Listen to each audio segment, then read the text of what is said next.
Thank you, Mr. Chairman.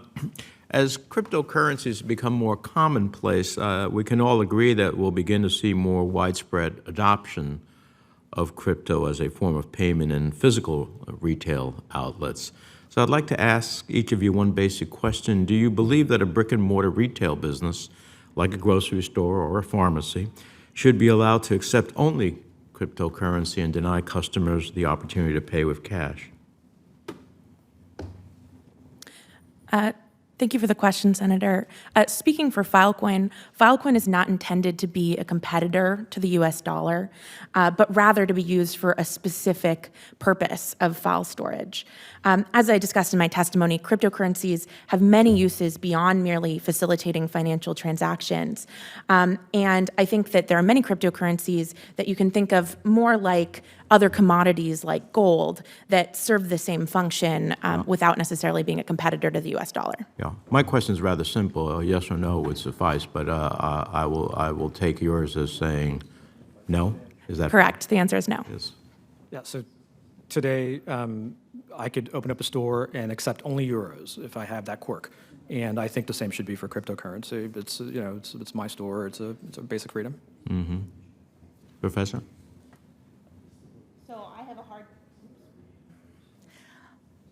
I have a hard time. I'm a strong defender of cash for many reasons. So it troubles me, given that not everybody has access to digital financial services, that they wouldn't be able to use cash in basic retail stores. Well, I agree with those of you who don't think it should be limited. You know, according to a May 2020 report by the Federal Reserve, over 1 in 5 Americans are unbanked or underbanked. And despite the potential, I don't think it's reasonable to expect that this segment of the population is going to suddenly jump into using cryptocurrency when they don't even have an opportunity to participate in the formal banking system.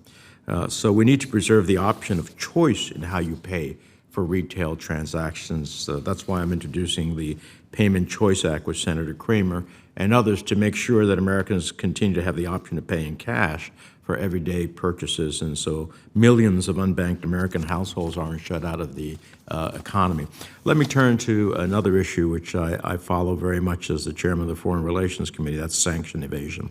I've been actively following Venezuela, Russia, and other countries' interest in developing virtual currencies for the explicit purpose of evading U.S. sanctions, as well as the broader pattern of cyber criminals demanding payments in cryptocurrency from their victims. And we're increasingly seeing a confluence between these two trends. The data firm Chainalysis estimates that out of all the ransomware payments made in 2020, 15% of them carried a risk of sanctions violations. So essentially, victims of ransomware attacks are increasingly finding themselves targeted by sanctioned entities, and therefore victims that make ransom payments in cryptocurrency may be committing sanctions violations. So how should we in Congress think about addressing this problem without undermining the efficacy of our sanctions tools? So I'll take that question, Senator. So for years, the FBI has been advising the victims of ransomware not pay ransom demands. And this applies to any ransom demand. And if demand is coming from a sanctioned party, then it's not just advice. You can't pay the ransom. And on the same advisory page on their website, the FBI highlights that the way to deal with ransomware is to A, have a good cybersecurity system to try to prevent the attack, and B, regularly back up data and secure those backups so you can confidently refuse to pay a ransom if it comes to that. I would just add one point. I think part of our vulnerabilities to ransomware that we're seeing have developed over the years with lax cybersecurity practices, and this may be tied in part to the liability framework that we've had around software development, which is that pretty much there's no liability even if your software is terrible and has lots of bugs, and all the any obligation to make good software is fully disclaimed in the software license.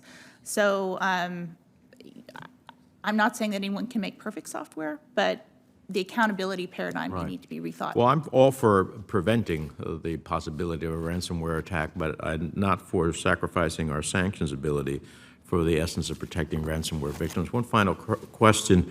According to the Cambridge Bitcoin Electricity Consumption Index, 4.6% of all Bitcoin mining occurs in Iran, making it the 5th largest miner in the world. Because the main cost associated with mining cryptocurrency is energy, Iran is effectively able to convert its oil and natural gas reserves into cash via cryptocurrency mining. Are there tools that would allow financial institutions and regulators to prevent the use of mining to avoid sanctions? So, Senator, while there's nothing that can prevent anyone from, with the right equipment and an internet connection from mining, what's interesting to me about this is that Iran is turning one commodity, oil, into another commodity, not into cash really, but into another commodity, Bitcoin, let's say. And so it still has to find a way to trade it for hard currency, which is ultimately what it wants. And so, again, that's why it's so important that we have on-ramps and off-ramps that are regulated and compliant. And I can say that in the U.S., we have great anti-money laundering regulation that requires cryptocurrency exchanges to know their customers, to track all transactions, to collaborate with law enforcement, and they do. But overseas, there are exchanges that do not comply with U.S. regulation. And I think if you ask law enforcement, they will tell you that is the biggest challenge for them vis-a-vis sanctions violators and other criminals. They don't have to convert it into cash. They can use it for payment of necessary goods, and that's equally of value to them. Thank you, Mr. Chairman.